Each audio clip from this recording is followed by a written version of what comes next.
We're here in the office of County Commission Chairman Lynn Sasser. Mr. Sasser, thank you for taking a few moments of your busy day to speak with us today on a situation that came up over the past couple of days in the city of Florella, which really you have no control over. We know that. We recognize that.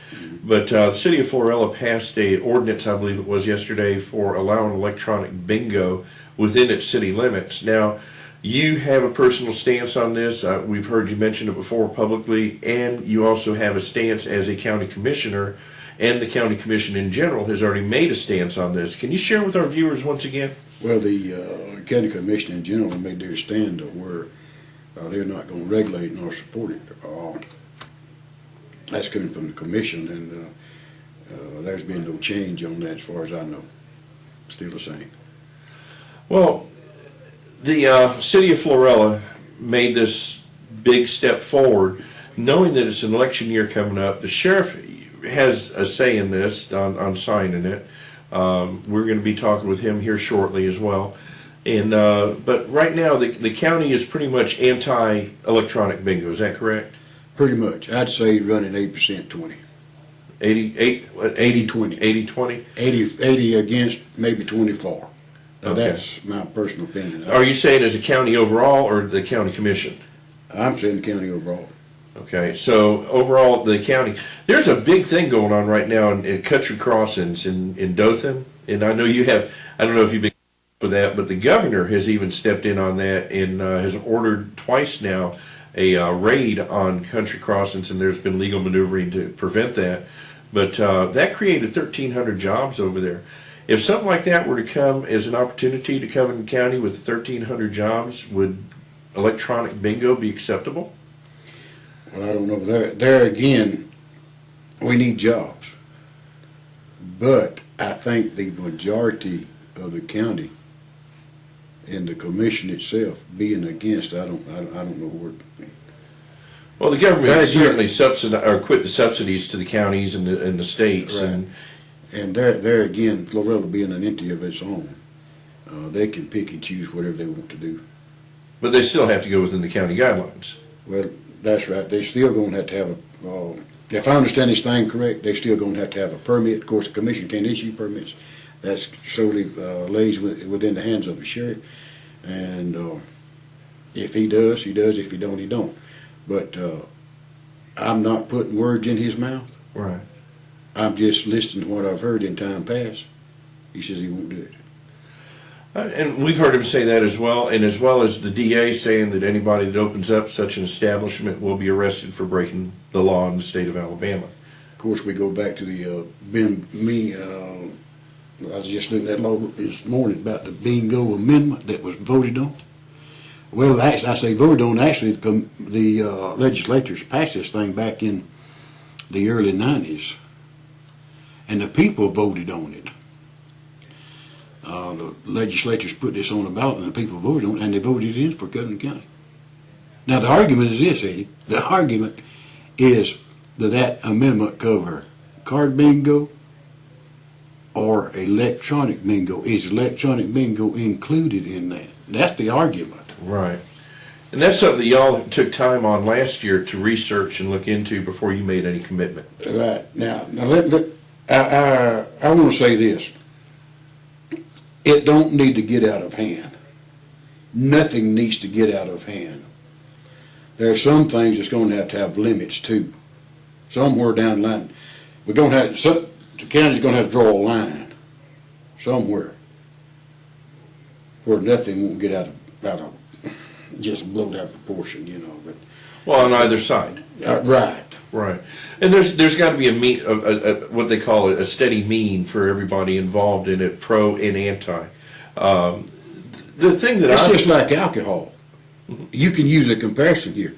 It's like alcohol. If alcohol is not controlled, it will just become blown out of proportion.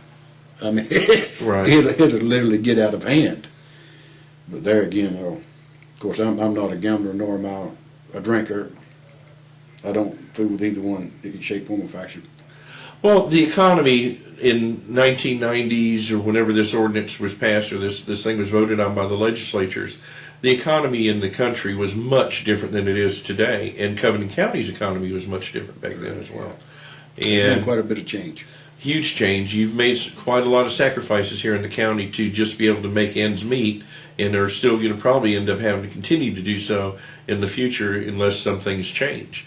And bringing a revenue in of whether it's electronic bingo or whatever it is, we need some kind of industry here, won't you agree? Well, we got to have some industry. Of course, I appreciate what industry we have. I appreciate y'all.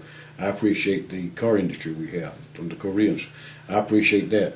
I welcome that. That's really welcomed in, and we need more aircraft, more industry. What if it's a job, bring it in. But now let's identify what we're talking about when it comes to jobs. We want something that will materialize on a moral level. We won't do that that's right and that that's honorable. That'll last. So what you're saying, Just like the airport now, we got I appreciate Vector being out there working with aircraft, right? with the helicopters. That's a good thing. Mm-hmm. And we hope Vector will just grow and keep growing in here in Covington County. The bigger they grow, the more jobs they can have right here for our people in Covington County. Well, with that being said, you said something about being moral money being earned by these people. The average income at, say, at Country Crossings right now is $10 per person per hour, and that's average. And it comes into over $25 million a year in income into the community as far as payroll, and another $6 million in taxes. Would that not help fight immorality? Well, yeah, it would. I mean, it gives people jobs where they can go to work and pay bills. And of course, I don't get out on a limb here now, but any time you can have a job that would give a man a living, before he can earn his living, he can supply his family's needs. You have to look at your family's needs and get a job, but you got to have some jobs out there. But there again, we're looking at having to draw a line between what's right and what's wrong. Diversification. You're talking about the diversities between the people of this county. Right. You're talking about the faith between the people of this county. What do Mr. X believe in? What does Mr. Y believe in? Does he believe in the same thing Mr. A believes in? Right. What kind of faith does he have? Right. People think differently. Well, understandably, and that's why we have opinions, and people, have jobs and different jobs, and they choose and pick and choose the jobs they have, and they have that choice. Diversification has been a huge issue in the county under the redevelopment program with economic development. Instead of putting all the eggs in one basket, we learned that from Alitex. We learned that from Nicole Mills out there, McCole Mills out there in Opp, and several other things. Like if Shaw were to shut down today, it'd be a huge hit on us. But at the same time, we still have other diversity out there. Yeah, we had Shaw's manager with us yesterday, Mr. Kerry Baker, and what he was concerned with, he wanted to know what kind of condition the roads were in. Well, the roads are right now are slowly being improved now. I know we had this rain, we had a lot of water that washed out roads and undermined pipes, and some of those had to be replaced and what have you. But the roads are slowly being improved, and FEMA has graciously came through, and they have helped out on some of these disasters, washouts, and so they're here. In fact, they're here today. Right, we're going to be going in there videotaping some of that here in a little bit, hopefully. Yeah. Well, Mr. Sasser, we appreciate it. I off the cuff, no notice to you. I appreciate you taking a few moments and sharing with our viewers your stance on it, what you feel the county stances is on it, and we look forward to talking with you in the future. Eddie, let me say this in closing. We want to do what's right for the county, to bring the county forward, and we're on our way up now, and we want to remain like that. Well, we appreciate the job that you do, sir. Thank you, sir. Thank you, and God bless.